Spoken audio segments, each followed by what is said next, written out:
Okay. Isang matatag na hapon sa ating lahat. Matatag na hapon po.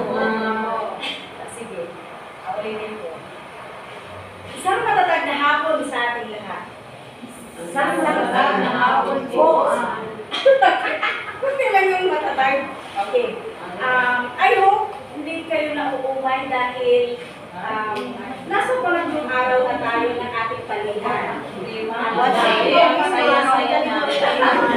Okay. Pansinin nyo naman, sinikap po kayang magpaganda. Ano ang ako mo?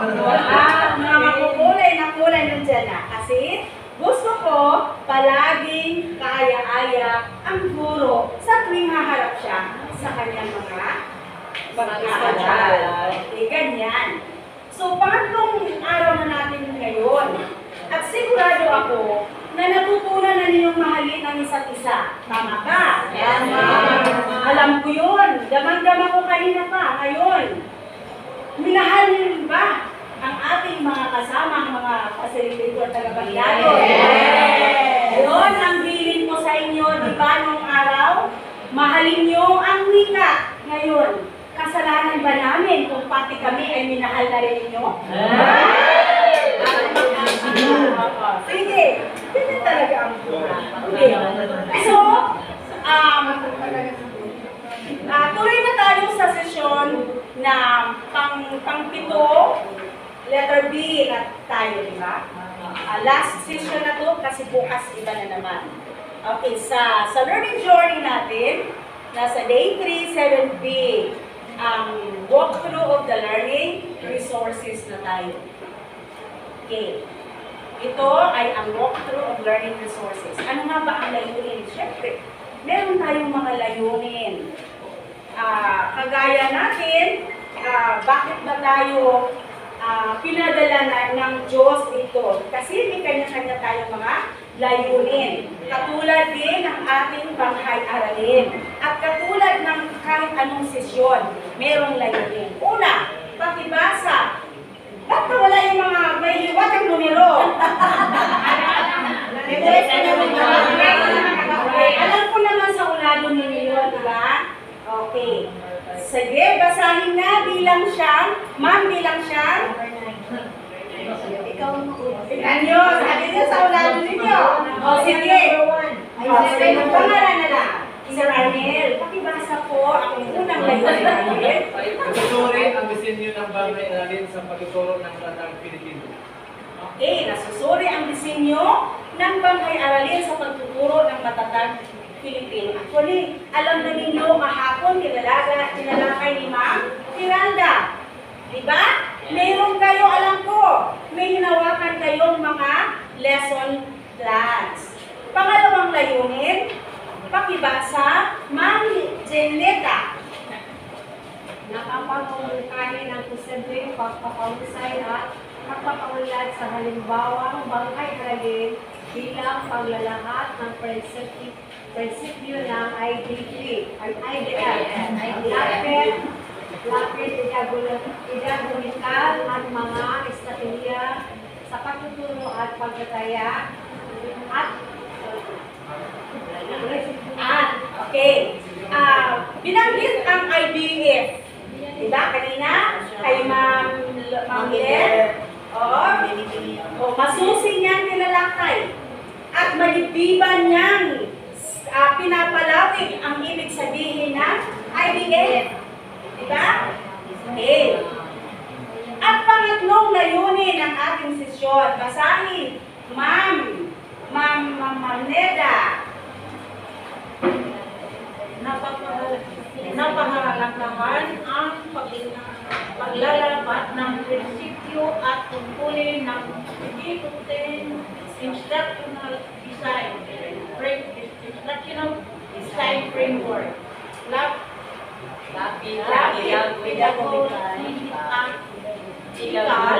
At mga estratehiya sa pagtuturo at pagtataya sa pagsusuri ng banghay-aralin. Okay. Careful po tayo.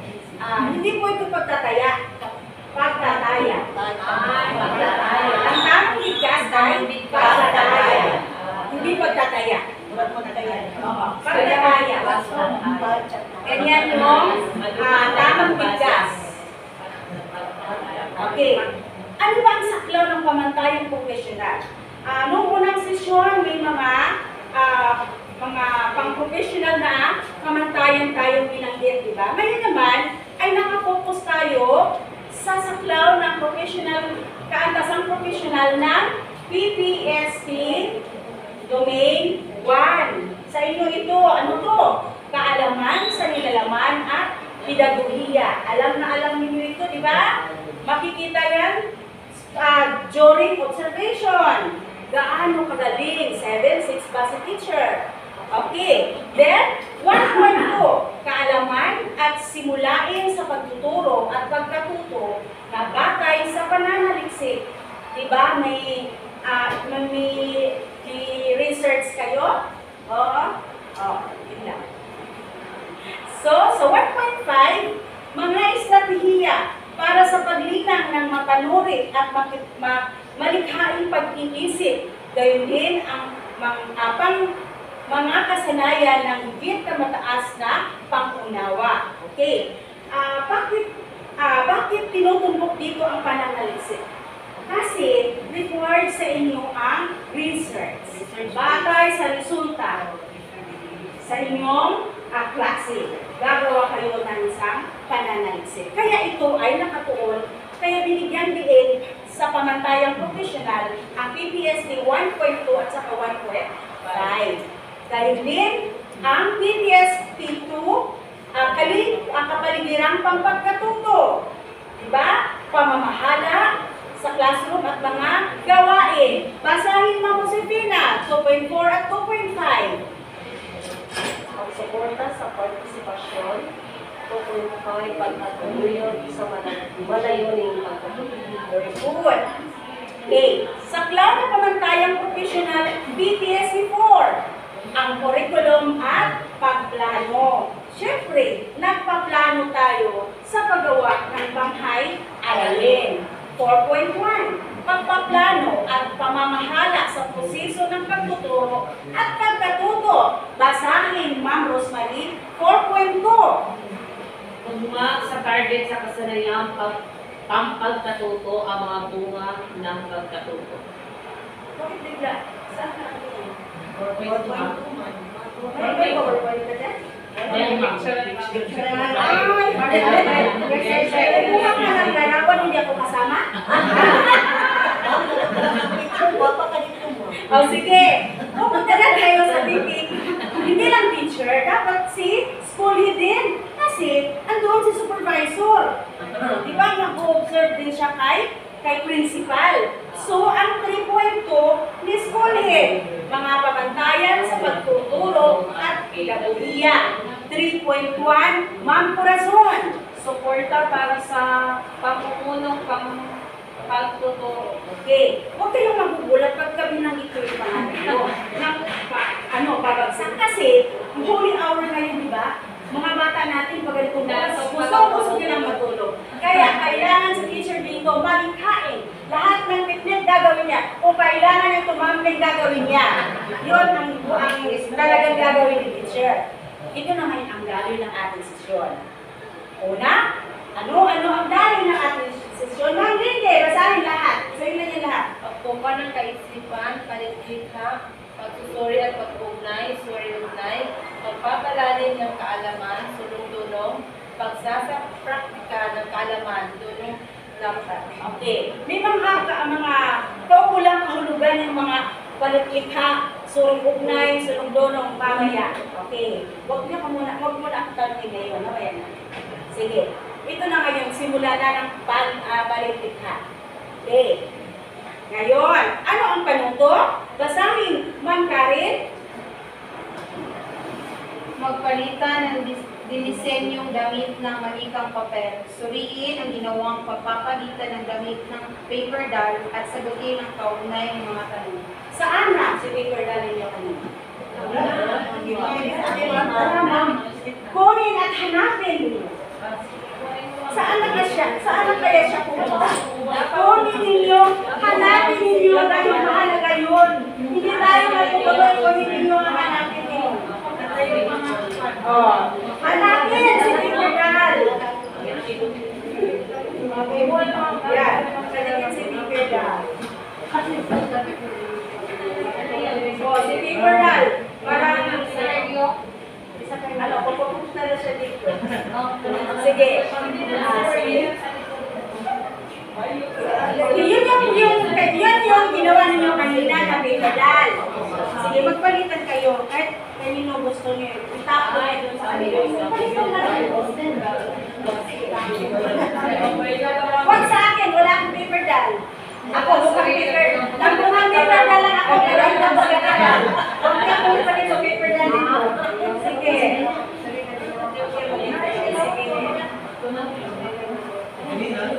Okay. Hawakan ninyo si paper doll. Baka magsalita yan mamaya. Ito na. Sorry, Ugnay. Tanong. Sorry, tanong 1. Sige, basahin ang unang tanong. Ma'am Boletres. Okay. Ano ang napansin niyo sa pagpapalitan ng mga disenyong damit ng mga malikang papel? Actually, ginawa na ninyo kanina. Diba, natanong si ma'am? O, diba? O, sige, balik tanaw. Kung nakuha talagang nakikinig kayo kay Ma'am Marinel, ano ang napansin ninyo sa pagpapalitan ng mga disenyong damit ng malikang papel ninyo? Nasaan yung mga damit, o? May mga damit na yan. O, may damit na kagaya ng damit ko, diba? O, ayan. Pagkulay, design kulay. Diba? So, ano ang masasabi mo? Ma'am Corazon.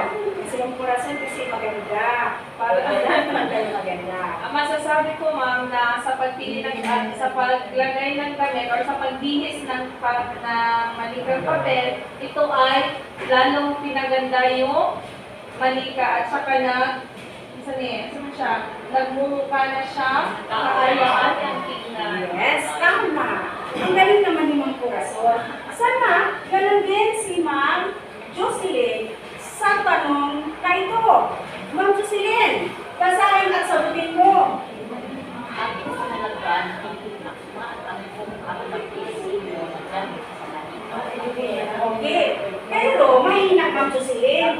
Hindi nakinig si Ma'am Corazon. Gusto mo, palakasan yung boses mo? Panalagaan na akma at ako ang pag-isip ng damit sa malikang papel. Oo. Yun nga. Kasi, nagtanong ka, sagutin mo. Bakit nga ba? Bakit nga ba, ma'am? Kailangan ako ang pag-disenyo ng damit sa malikang papel upang ito'y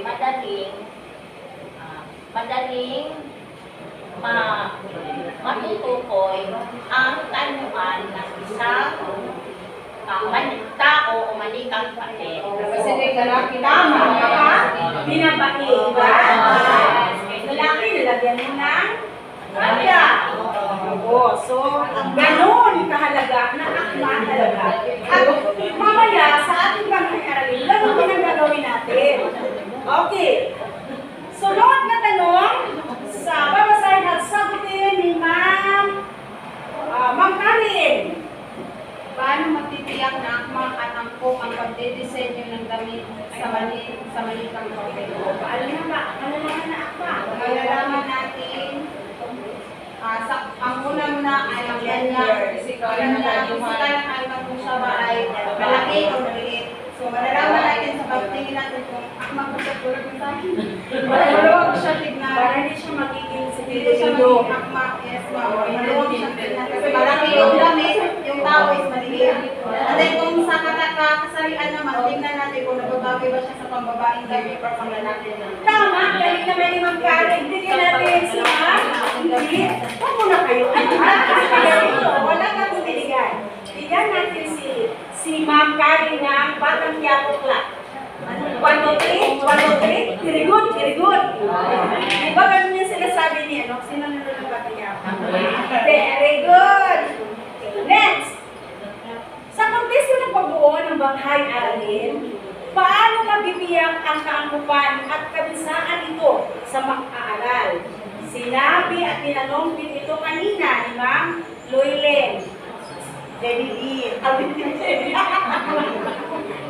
paano nga ba sa kanya? Bakit mo tinatanong si Ma'am Rosemary? Ikaw naman. Sige. Sa konteksto ng pagbuo ng bangay-aralin, paano titiyak ang kagupan at kabisaan nito sa pag-aaral. So, kagaya ng sa pagbuo ng bangay-aralin dapat angkop dapat sa mga nag-aaral mo, Tama. mga topics na dapat angkop sa Yes, mga yes. Oo. Lahat angkop na. Alam ko, kasi yan ang ginagawa ninyo. Diba? Magagalit kaya sa principal pag hindi angkop. Rewrite, diba? Nagugulat ka, pag balik na lesson mo, rewrite. Lahat may pula. Kasi, syempre, hindi angkop. Yun. Next! Bakit mahalaga ang paghahanda ng banghay aralin sa pagtuturo? Ma'am, parang ang layo ng pangalan ni Ma'am. Ma'am Alman. Bakit mahalaga ang paghahanda ng bangkay aralin sa pagtuturo? Pinakamahalaga talaga ng paghahanda ng bangkay aralin. Para meron kang guide sa pagtuturo pa hindi ka mawala kung ano ang una, ano ang susunod mong gagawin. Okay, very good. Yun yung, kasi sinabi kanina ni Ma'am. Narinig ko sino kanina. O sabi niya, backbone daw. O backbone ng dinosaur. Backbone ng dinosaur. Sabi niya kanina, backbone. Ganun din kay Ma'am. O ibang language lang, pero ganun pa rin. Sige, dito na tayo sa sulong-dunong. Oo. Ano nga bang sulong-dunong? Yan. Bali, advanced info, diba? Ngayon ay ating tutukoy at alamin suriin ang mga disenyo, framework, at saka yung format ng mga parts ng isang bangkay aralin kasama na ang mga exemplars. Susuriin lang naman natin. Walkthrough nga, diba? Oo. Parang nung ginawa natin noong unang araw, yung masisinang pagtalakal ay ginawa kahapon at saka ngayon. Yung sa akin lang ay pang walkthrough. Kumbaga, lilipas din ako sa inyo. Okay, sunod. Ito na ang mga pangunahing ideya. Alam niyo, kailangan talaga ni-share ng magandang plano na buo, na magandang pagkagawa ng bangkay aralin. Dahil dito nakasalalay ang katuparan ng pagkatuto ng gusto mo matuto ang mga bata. Diba? Ay, gusto ko na lahat ng aking mga mag-aaral sa ika-4 na baitang ay ito ang mga ganito na sila after ng klase. So ano nga ba ang gagawin ko sa motivasyon, sa evaluasyon, paglalahad, o anong estratehiya ang aking gagamitin? Kasama ba yun sa mga pagpaplano na ginawa niyo sa bangkay aralin? Opo, siyempre naman, diba? Kaya nga, lagi natin dinadaing sa ating kagawaran. Sana may mga reviewed lesson plans na lang para yung mga plano na nasa lesson plan ay gagawa na lang tayo ng lesson 8. Pagdating natin sa buo, handa na tayo, kompleto recados na tayo. Diba? Hindi nung gagawa pa tayo ng mga bangkay aralin. Magpaplano. Matatapos na ang buong gabi, plano pa rin. Ang pinaka-worst sa paggawa ng layunin. Yung naubos yun.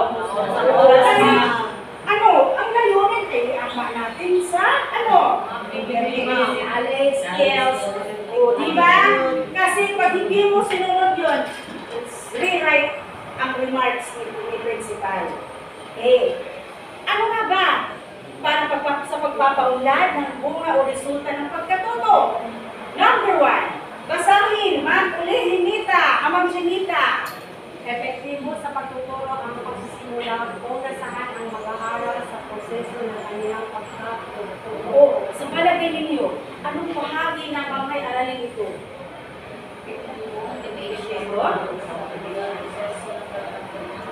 Ang resulta ba ng kanyang proseso ng kanyang pagkatuto, pagsisimula? Ano yan? Pagtuturo ang pagsisimula kung nasaan ang pag-aaral. Inaalam mo kung nasaan na ngayon ang kaalam na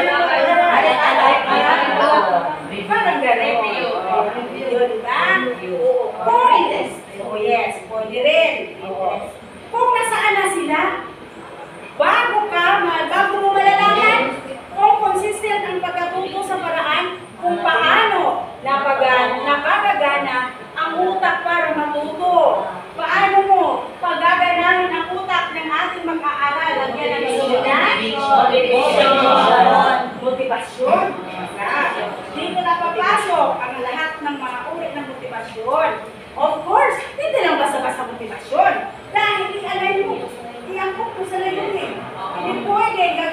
ng iba. Nabitor ka na, di ba? So, pangatlo, basahin po Ma'am Ninita ang pangatlong pangunahing ideya na kailangan sa pagpapaunlad. Kailangan maging magkatuwang ang lahat ng tagapagtaguhin ng pagtutulong at pagtutulong. Lahat daw ay magkatuwang.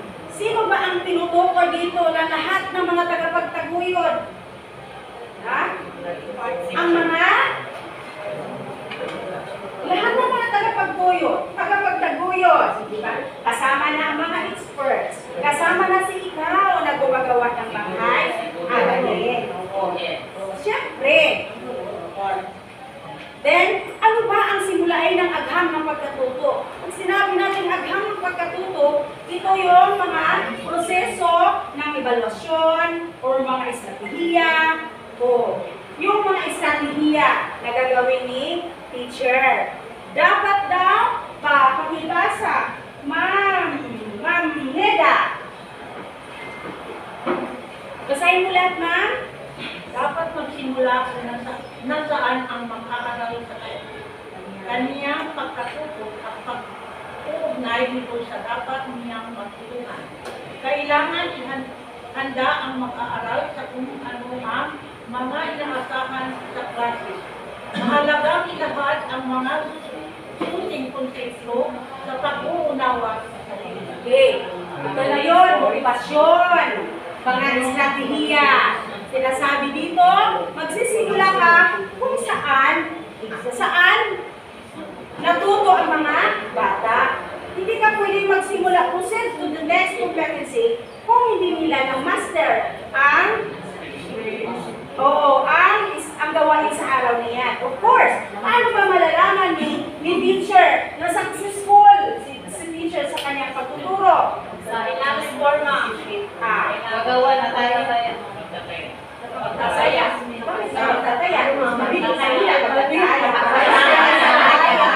Opo. Okay? Unang-una, ano ang instrument ko ang gagamitin natin? Ang ating pagtataya. Si principal, yung tool niya, yung kanyang TA na ibibigay sa iyo after ng naganap na klase. Diba? So, kailangan ihanda ang mag-aaral kung ano ang inaasahan sa klase. Ito na tong motivation. Mahalagang ilahan ang mga susing konsepto sa pag-unawa sa aralin. Diba? Dinabasa natin ano ba ang layunin natin sa araw na ito. Yung mga bata natin, pinapabasa natin. Diba? Tama ko ba ako? Tama. Hindi ba ako nawala? Hindi. Sige. Next! Basahin pa rin, Ma'am Rosemary. Lahat ng tatlo, Ma'am Rosemary, pakibasa. Bigyan kita, Ma'am. Ito, Ma'am, sa'yo, Ma'am. Sa'yo, Ma'am. Ay, pero pala ko, kinunan mo. Now I know. So, yun pala. Mahalaga pala sa klase na alamin natin ang profile ng ating mga estudyante. So, kung ako si teacher sa sitwasyon ni Ma'am kanina, of course, magagalit ang parent. Diba? Kasi, sinabihan ko siya na, bakit pa kumukilunan? Bawal ang cellphone. Diba? So, dapat si Ma'am, dito siya sa unas. Diba sa inclusive education? Oo. Okay, Ma'am, proceed. Basta, Ma'am. Pangunlahin ang ideya sa aralin sa cloud ito ang pagkakaunawa ng mga bagong kaalaman. Itaguyod ang paglalapat ng mga kaalaman, kasanayan sa pagpapahalaga sa praktikal sitwasyon. Bigyan pagkakataon ang mag-aaral na magsanay sa magkabilang task o kompleksidad ng mga gawain. Oo. Klaro, paunlarin ang mga ideya sa pamamagitan ng bagong kaalaman ninyo, discussion na proper ni teacher. Diba? Mga bagong kaalaman, kailan nangyayari ang bagong kaalaman? Sa lesson proper. Itaguyod ang paglalapat. Ano na to? Mga enrichment activities. Ano pa? O evaluation, application, o ito papasok. Bigyang pagkakataon ng mag-aaral na magsanay sa magkakaibang antas o kompleksidad ng gawain, di ba? Differentiated activities. Ito, dahil kung saan sila magaling, sa inyo yan. Micro. Yes. Correct. Tama si Ma. Ang galing na ninyo. Pwede mo tayo kumalimol. Next, meron pa tayong dalawa. Pagbibasa. Sir Arnel. Bigyan pagkakataon ng mga mag-aaral na isulat at ipahayag ang mga susing ideya ng kanilang katamo at nalingang sa alin. Gabayan ang mga mag-aaral na magkaroon ng refleksyon sa kanilang katutuhan o hamong kinaharap. Okay. So, dito binigyan din ang yung kalawang yugto na ano yung unang kalawang yugto? Ha? Kalawang yugto. Ano yun? Gusto.